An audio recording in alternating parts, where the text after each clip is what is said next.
Setiap orang beriman pasti mendambakan kebaikan di dunia dan di akhirat.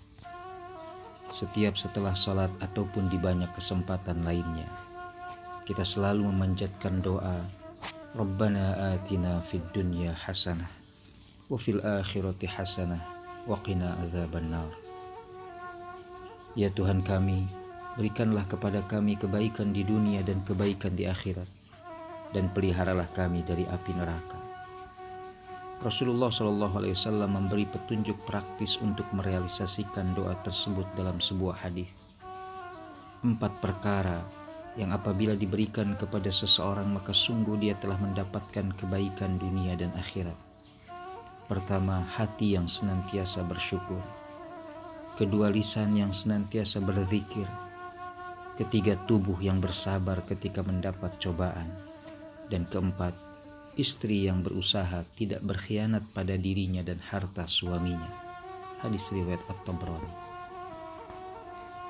Yang pertama, hati yang bersyukur adalah hati yang senantiasa menerima setiap pemberian Allah Subhanahu wa Ta'ala dengan penuh kegembiraan.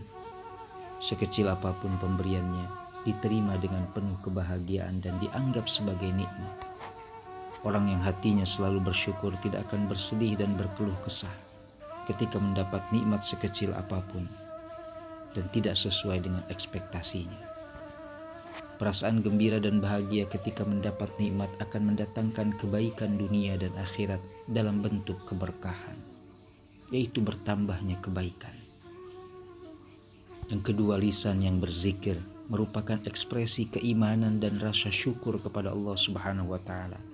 Bentuknya beragam, bisa melafazkan tahmid, tahlil, takbir, tasbih, atau membaca Al-Quran. Apapun bentuknya, yang pasti zikir kepada Allah merupakan salah satu amalan yang dapat mendatangkan ketenangan jiwa. Yang ketiga, cobaan terhadap tubuh dapat berupa penyakit atau kesulitan lainnya. Orang beriman akan senantiasa bersabar ketika ditimpa kesulitan atau penyakit, sebab ia tahu bahwa bersamaan dengan semua itu ada kecintaan dan kebaikan Allah Subhanahu wa Ta'ala. Sungguh jika Allah mencintai suatu kaum, Dia akan menimpakan ujian untuk mereka.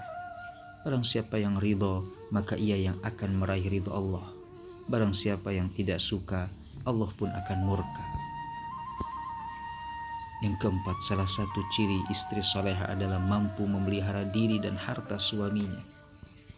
Ia akan senantiasa taat kepada suaminya dan berusaha membuatnya senang dan bahagia. Ia juga akan senantiasa menggunakan harta yang dikuasainya untuk mendorong suaminya lebih saleh. Allah berfirman, wanita salehah adalah yang taat lagi memelihara diri ketika suaminya tidak ada karena Allah telah memelihara mereka. Ayat tersebut diperkuat hadis Nabi SAW. Maukah aku beritakan kepadamu tentang sebaik-baik perbendaharaan seorang lelaki, yaitu istri salehah yang bila dipandang akan menyenangkannya, bila diperintah akan mentaatinya, dan bila ia pergi akan menjaga diri dan harta suaminya. Memiliki istri seperti itu merupakan berkah dari Allah Subhanahu wa Ta'ala dan tentu akan mendatangkan kebaikan dunia dan akhirat.